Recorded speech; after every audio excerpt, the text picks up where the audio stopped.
السلام علیکم ورحمۃ اللہ وبرکاتہ۔ الحمد للہ رب العالمین والصلاة والسلام علی سید المرسلین نبینا محمد وعلی آلہ وصحبہ اجمعین، اما بعد۔ محترم معزز ساتھیوں، آج 14واں سبق ہے اسلامی حقوق و آداب میں، اور اس کا عنوان ہے مسلمانوں کے حقوق۔ مسلمانوں کے حقوق، ان کو جان کر انشاءاللہ عمل میں لائیں گے۔ اللہ ہم سب کو نیک توفیق دے۔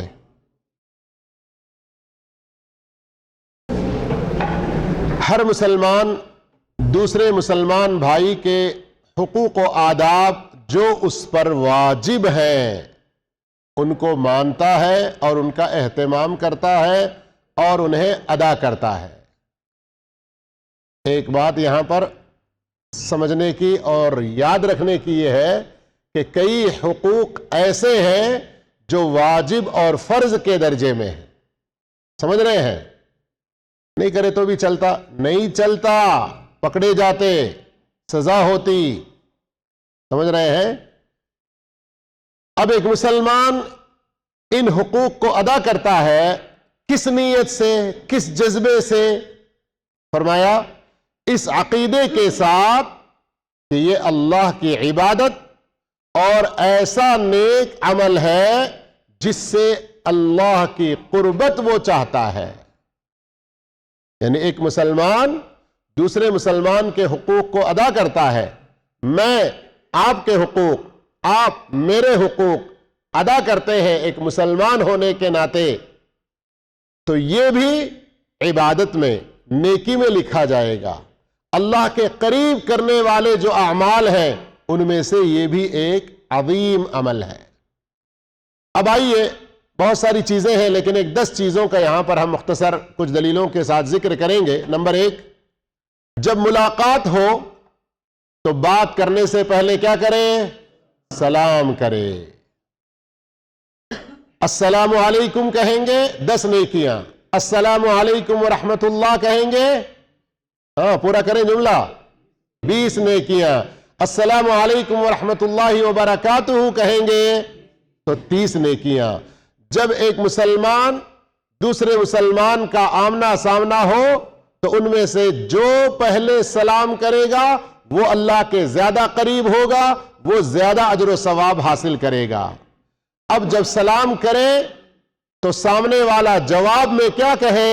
اللہ رب العالمین نے فرمایا وَإِذَا حُيِّيتُم بِتَحِيَّةٍ فَحَيُّوا بِأَحْسَنَ مِنْهَا أَوْ رُدُّوهَا۔ جب تمہیں سلام کہا جائے، سلام کیا جائے تو اس سے بہتر جواب دو۔ پیچھے کیا ہو رہا ہے میں دیکھ رہا ہوں اچھی طرح سے، اور کلاس میں ایسی سب چیزیں میں ہونے نہیں دیتا، بات بھی کرنے نہیں دیتا۔ کلاس صرف 20 سے 22 منٹ کی ہے، اتنی دیر کے لیے چپ نہیں رہ سکتے آپ لوگ؟ توجہ سے نہیں سن سکتے؟ آئیں کبھی فرصت کے وقت میں، اتنا کھلا، اتنی بڑی کھلی جگہ ہے، کبڈی بھی کھیل سکتے ہیں یہاں پر، گلی ڈنڈا کھیل سکتے ہیں اور دوسرے کھیل بھی کھیلیں گے انشاءاللہ۔ میں بھی آپ کے ساتھ شریک ہوتا ہوں۔ جب درس ہو رہا ہے توجہ سے سنیے۔ اللہ رب العالمین نے سورہ نساء آیت نمبر 86 میں یہ فرمایا کہ جب تمہیں سلام کیا جائے تو ویسے ہی جواب دو، بلکہ اس سے بہتر جواب دو، یا کم سے کم وہی جواب دو۔ کیا مطلب؟ سلام کرنے والے نے السلام علیکم صرف کہا تو آپ کو جواب میں بہتر کیا دینا چاہیے؟ یہ بہتر ہے۔ السلام علیکم ورحمۃ اللہ کہا تو بہتر جواب کیا ہے؟ وعلیکم السلام ورحمۃ اللہ وبرکاتہ۔ اب سامنے والے نے اگر سلام جو کیا تو السلام علیکم ورحمۃ اللہ وبرکاتہ کہا تو آپ کم سے کم ویسا ہی لوٹا دیں گے۔ آگے سمجھ میں بات؟ سلام کے بارے میں نا میرے بھائیوں اتنی ساری احادیث، اتنے سارے آداب ہیں، اللہ اکبر۔ ہماری ایک بڑی پیاری کتاب ہے اردو کی، جسور المحبہ، محبت کی بنیادیں، اس کتاب کو پڑھیے، اور وہ کتاب ہم نے پڑھایا ہے اور وہ بھی ویڈیو کی شکل میں نیٹ پر موجود ہے۔ اس میں بہت سارے سلام کے بارے میں تقریباً 3 یا 4 درس اس میں ہوئے ہیں۔ تو یہاں ایک اور فرمان اللہ کے رسول صلی اللہ علیہ وسلم کا سنتے ہیں کہ آپ صلی اللہ علیہ وسلم نے فرمایا، بخاری کی صحیح حدیث 12 نمبر کی، سلام کرو اس کو بھی جسے تم پہچانتے ہو اور اس کو بھی جسے تم، یعنی پہلے سے کوئی دوستی نہیں، پہلے سے کوئی رشتہ نہیں، اتنا معلوم ہے کہ یہ مسلمان ہے تو اسے سلام کرنا چاہیے۔ اب دوسرا حق ایک مسلمان کا کہ جب مسلمان چھینکے اور الحمدللہ کہے تو سننے والا کیا کہے؟ یرحمک اللہ کہہ کر جواب دے۔ پھر چھینکنے والا یہدیکم اللہ ویصلح بالکم کہے۔ نبی کریم صلی اللہ علیہ وسلم کی حدیث صحیح بخاری میں ہے 6224 حدیث نمبر، جب تم میں سے کوئی چھینکے تو الحمدللہ کہے، تب اس کا بھائی یا ساتھی کیا کہے؟ یرحمک اللہ۔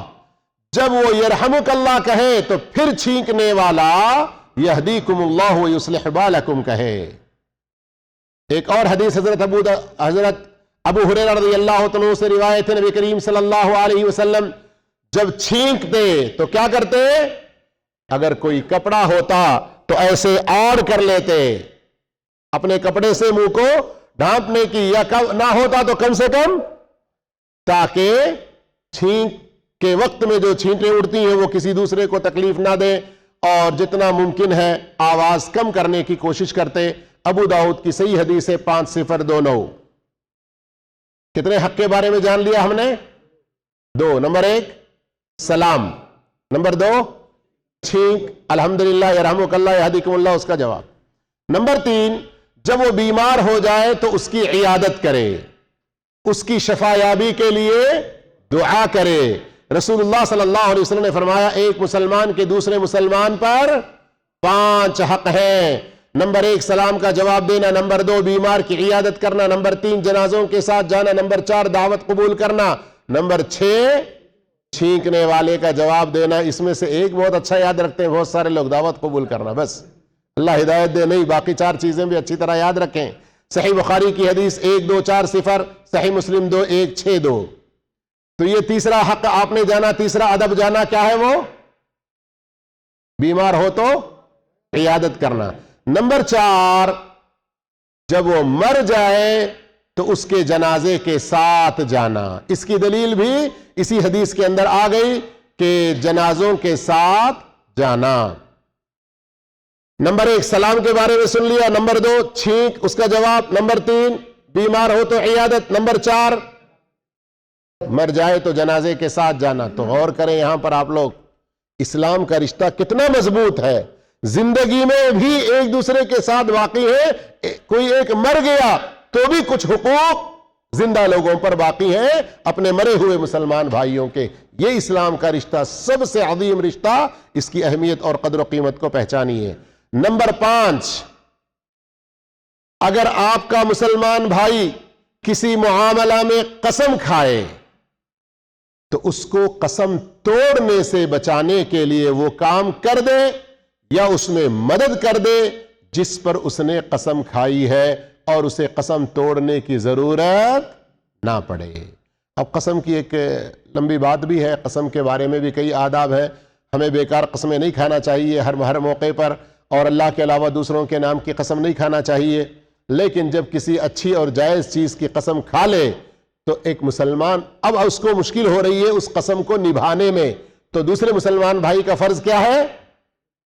تو یہاں اللہ کے رسول صلی اللہ علیہ وسلم کی حدیث صحیح بخاری کے حوالے سے 5635، اس حدیث کے اندر اللہ کے رسول صلی اللہ علیہ وسلم نے کئی وہ حق بیان کیے جو اس سے پہلے ہم نے سنے ہیں۔ اسی میں آگے پھر فرمایا وَإِفْشَاءِ السَّلَامِ وَنَصْرِ الْمَظْلُومِ وَإِبْرَارِ الْمُقْسِمِ۔ 2 چیزیں اس کے اندر زیادہ ہیں جو اس سے پہلے والی حدیث میں نہیں ہے، میں صرف ان کو سنا رہا ہوں۔ صحابی کہتے ہیں کہ اللہ کے رسول صلی اللہ علیہ وسلم نے ہمیں حکم دیا، امرنا، حکم دیا کن کن چیزوں کا، ان سب کو ذکر کر رہے ہیں۔ ان میں سے ایک نصر المظلوم، مظلوم کی مدد کرنے کا، اور اسی طرح سے ابرار المقسم، قسم کھانے والے کو قسم توڑنے سے بچانے میں مدد کرنے کا۔ کتنی چیزوں کو جان لیا آپ نے؟ 5۔ 5ویں چیز کیا ہے؟ شاید کئی بھائیوں کے لیے نئی چیز ہو یہ۔ سلام کے بارے میں تو جانتے ہیں، چھینک کا جواب جانتے ہیں، بیمار ہو تو عیادت جانتے ہیں، مر جائے تو جنازے میں جانا تقریباً حدیثیں یاد نہ ہو تو مسئلہ تو معلوم ہے نا، لیکن یہ پانچواں مسئلہ بڑا اہم یہ بھی ہے، ایک دوسرے کے حقوق میں سے ہے کہ قسم توڑنے سے بچانے میں مدد کرنا۔ نمبر 6، آپ کا بھائی کسی بارے میں، کسی مسئلے میں آپ سے مشورہ طلب کرے، نصیحت طلب کرے، اور کوئی بات آپ کے پاس رکھے اور کہے کہ اس میں تم اپنی رائے دو، تو ارے بڑا موقع آ گیا، اب اس کو چکھائیں گے، 7 کنویں کا پانی پلائیں گے، ہاں ٹوٹی پھوٹی گاڑی دلائیں گے کہ بار بار پریشان ہو میکانکوں کے پاس جا کر۔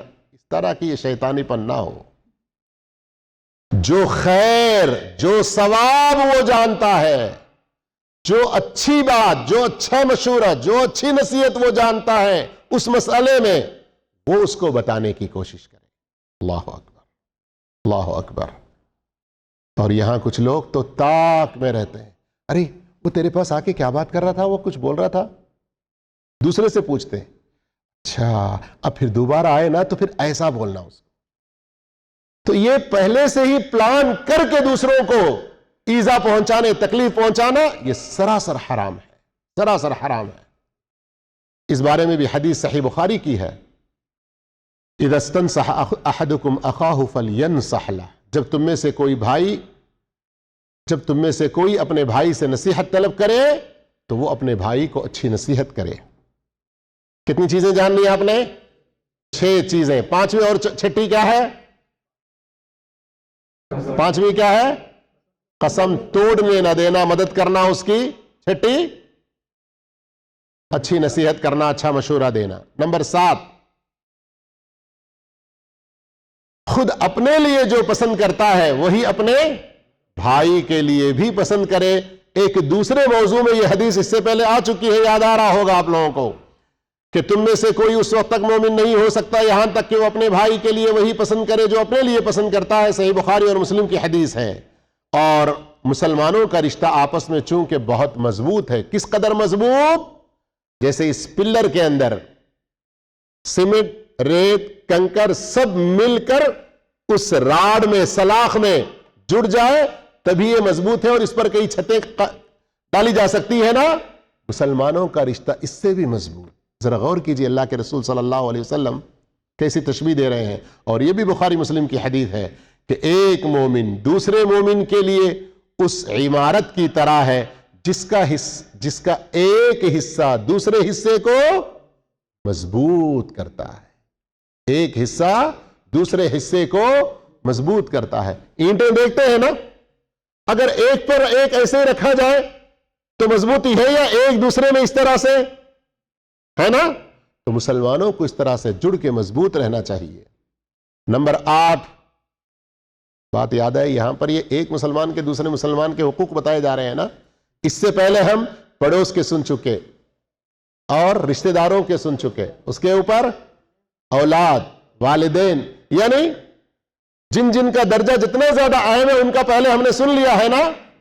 جب ایک مسلمان کا جب اس رشتہ اتنا مضبوط ہے، مسلمان بھی ہو ساتھ میں پھر خونی رشتہ بھی ہو، تو اور زیادہ اس کے اندر مضبوطی آنی چاہیے۔ نمبر 8، جس جگہ کسی مسلمان کو دوسرے مسلمان کے مدد کی، تائید کی ضرورت ہو وہاں وہ اس کی مدد کرے اور اسے بے یار و مددگار، ذلیل و رسوا ہوتے ہوئے نہ چھوڑے۔ اللہ اکبر، اللہ اکبر۔ یہاں صحیح بخاری کی ایک حدیث پیش کی جا رہی ہے کہ تم اپنے بھائی کی مدد کرو چاہے ظالم ہو یا مظلوم۔ اور اللہ کے رسول صلی اللہ علیہ وسلم نے، صحیح مسلم شریف میں بھی ہے یہ، کہ ایک مسلمان پر دوسرے، آگے حدیث آئے گی اس کا شروع کا حصہ، کہ ایک مسلمان پر دوسرے مسلمان کا خون، عزت، مال سب کچھ حرام ہے۔ پھر آگے آپ صلی اللہ علیہ وسلم فرماتے ہیں لا یظلمہ، ایک مسلمان دوسرے مسلمان بھائی پر ظلم نہ کرے، ولا یخذلہ، اسے ذلیل ہوتا ہوا نہ چھوڑے، فوراً اس کو تھام لے، فوراً اس کی مدد کرے، اس کو ذلت و رسوائی سے بچانے کی کوشش کرے۔ اللہ اکبر۔ آج ہماری کیا حالت ہے، اللہ ہدایت دے ہمارے کچھ فرقہ پرست جماعتوں کو، اللہ تعالیٰ جلدی ہدایت نصیب کرے، کافر حکومتوں کو اپنے مسلمان بھائیوں کے بارے میں یہ ٹیررسٹ ہے، یہ آتنکواد ہے، یہ ارہابی ہے، اس طرح کی شکایتیں پہنچاتے ہیں، تو اپنے مسلمان بھائی کی مدد کر رہے ہیں یا دوسروں کے سامنے اس کو ذلیل کر رہے ہیں؟ کل قیامت کے دن اللہ کے سامنے کیسے کھڑے ہوں گے؟ کیا جواب دیں گے؟ یہ کوئی معمولی مسئلہ نہیں ہے میرے بھائیوں۔ تراویحوں میں جو دعائیں کی جاتی ہیں، دعائے قنوت، اس میں آپ لوگ کبھی سنتے ہوں گے، اللہم انا نعوذ بک من جہد البلاء ودرک الشقاء وسوء القضاء، اس کے بعد وشماتۃ الاعداء، یا اللہ میں تیری پناہ چاہتا ہوں کہ کبھی ایسا وقت نہ آئے کہ میرے اوپر کوئی ایسی حالت گزرے کہ میرا دشمن دیکھ کے مجھ پر ہنسے۔ اتنی پیاری دعا ہمیں سکھائی گئی، تو پھر ایک مسلمان دوسرے مسلمان کے ساتھ کیسے رہنا چاہیے؟ اور یہاں حالت کیا ہے؟ ایک بہن دوسرے بہن کی ٹانگ کھینچے، ایک بھائی دوسرے بھائی کا ٹانگ کھینچے، ایک مسلمان دوسرے مسلمان کو بے عزت کرنے پر تلا ہوا ہو۔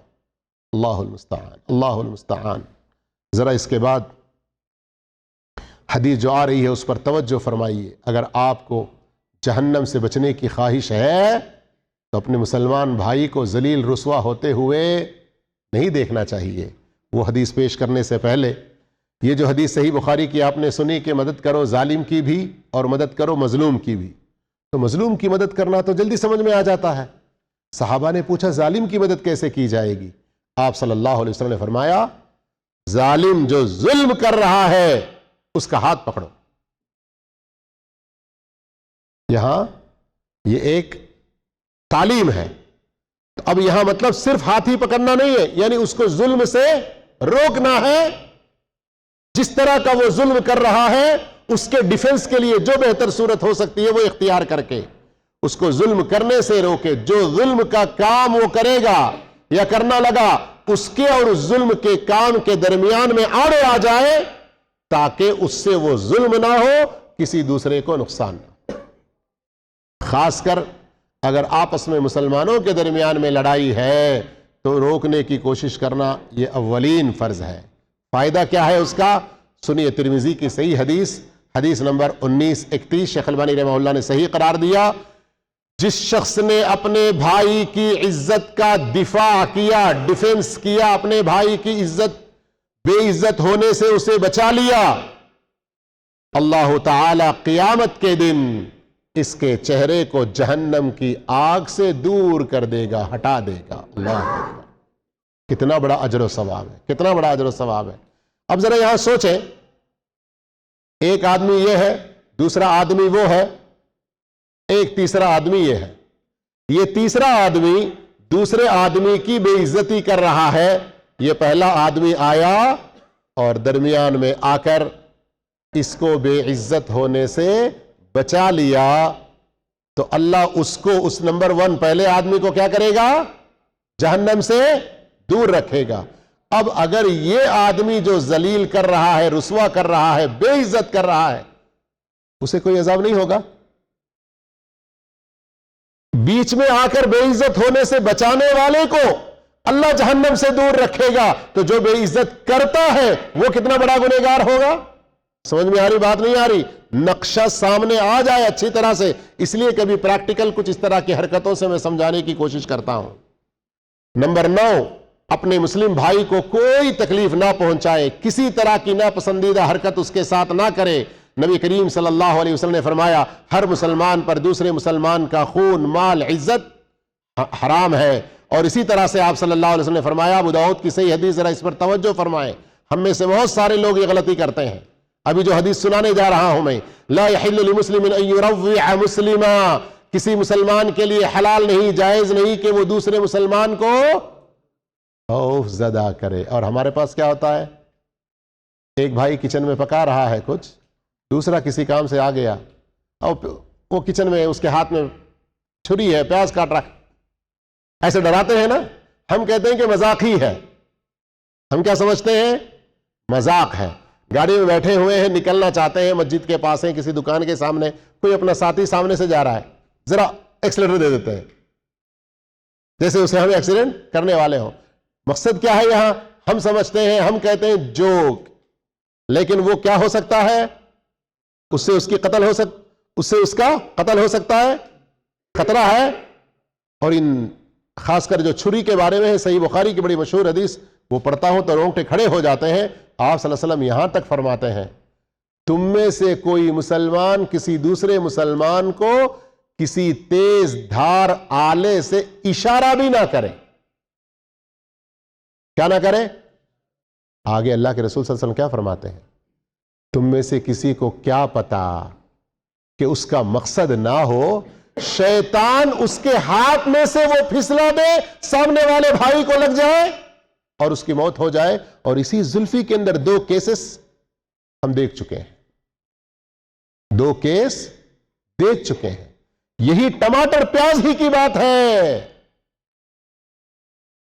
پانی کا وہ 3 لیٹر والا بوٹل ہوتا ہے نا، وہ حیات کا 3 لیٹر والا، وہ رکھا ہوا ہے، آیا والا کی ذرا ڈبہ دے دے۔ اب وہ کچھ کاٹنے کرنے میں مشغول تھا، وہ نہیں دیا، اس نے کوئی گالی چھوڑی، اس نے ایسے کیا، پیٹ میں لگا، کچھ ہی دیر بعد مر گیا۔ اور یہ جو چھوٹی مسجد دیکھ رہے ہیں، یہ نہیں، اس سے آگے بلدیہ کیا ادھر، یہ جو کھیت وغیرہ کی طرح سے اس کے بازو میں جو چھوٹی مسجد ہے نا، پہلے بلدیہ والے لوگ ادھر رہتے تھے، وہاں بیچارے امام اور ایک بندو بھائی میں اچھی مذاق دوستی چلتی تھی، بس مذاق میں ہی یہ گاڑی میں بیٹھا ہے، وہ سامنے سے گزر رہا ہے، گزر کے چلا جاتا، لیکن اس نے بھی کچھ مستی کی اور اس نے بھی مذاق کیا، لگ گیا۔ اپنے ماں باپ کا اکیلا بیٹا تھا، ہمیشہ کے لیے وہ بستر سے نہیں اٹھ سکتا۔ میرے بھائی، یہ کوئی جوک نہیں ہے، یہ کوئی مذاق نہیں ہے، یہ لائیو ایگزامپلس میں آپ کو اسی لیے دے رہا ہوں کہ ایسے گناہوں سے ہم بچیں۔ اللہ ہم سب کو نیک توفیق دے۔ آپ صلی اللہ علیہ وسلم نے فرمایا مسلمان وہ ہے جس کی زبان اور ہاتھ سے دوسرے مسلمان محفوظ رہے۔ صحیح بخاری مسلم کی حدیث ہے۔ اور آج کے سبق میں آخری بات، 10واں پوائنٹ، ہمیشہ متواضع، عاجزی و انکساری کے ساتھ زندگی گزارے، کسی پر کوئی تکبر، گھمنڈی، فخر، غرور نہ کرے۔